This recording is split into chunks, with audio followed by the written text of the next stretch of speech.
A very good morning to my dear children. Today, in our online class, we shall continue with lesson number 3 and start with the next heading ESOP, that is Employee Stock Option Plan. Employee Stock Option Plan is basically a scheme under which an employee of a company is given a right to purchase shares of the company at a price which is usually below the market price in a particular time period.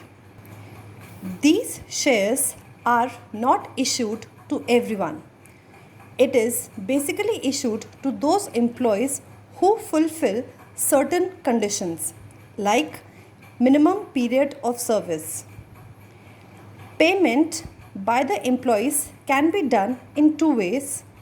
They can pay it in installment or they can get deduction from their salary.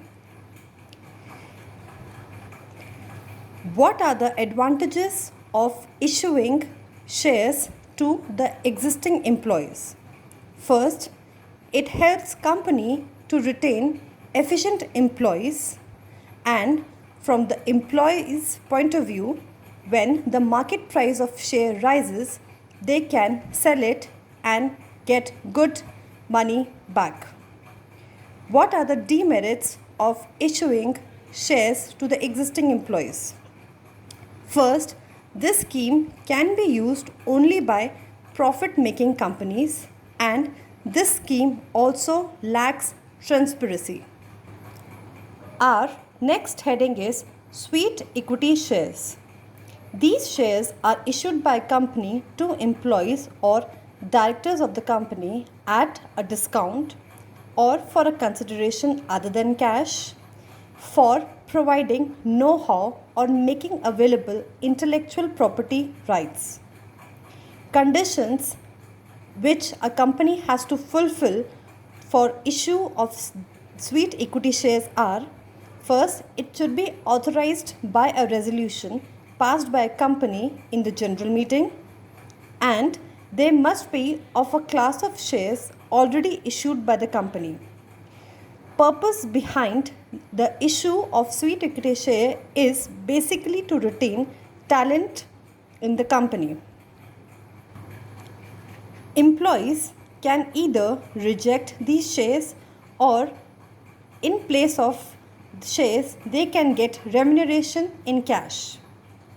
The next heading of a chapter is retained earning. Retained earning or plowing back of profit is basically retaining a part of net profit of the company and reinvesting the same in the business. Factors which determine retained earning are: first, amount of net profit, which means जितना ज़्यादा net profit होगा उतना ही ज़्यादा आप retain earning कर सकते हैं. Second, dividend policy.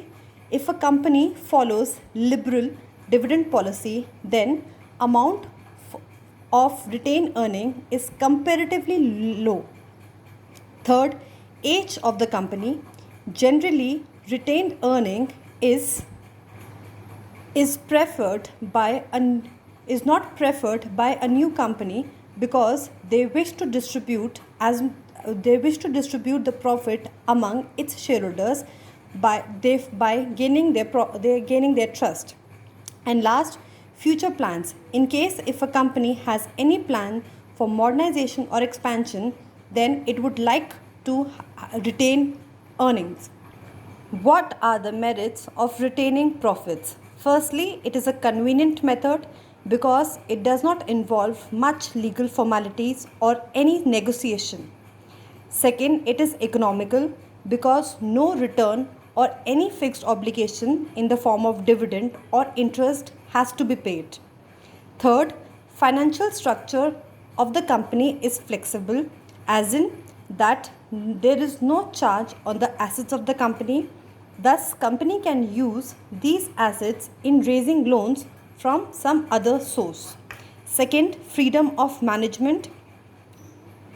When company raises money through equity shareholders, it loses its freedom of management because equity shareholders have voting power. Fourth, it adds to financial strength and creditworthiness. Financial strength means that company can face any emergency and can handle trade cycle effectively. And creditworthiness means it increases the borrowing capacity of the company. Lastly, company can, with the help of retained earning, company can redeem or repay its debts or replace old assets. The demerits of retained earning are: first, management may not use it in the best interest of shareholders. That is, company may invest it in unprofitable fields or may waste it. Second, overcapitalization, which means that excess of money in the company may tempt the company to issue bonus shares.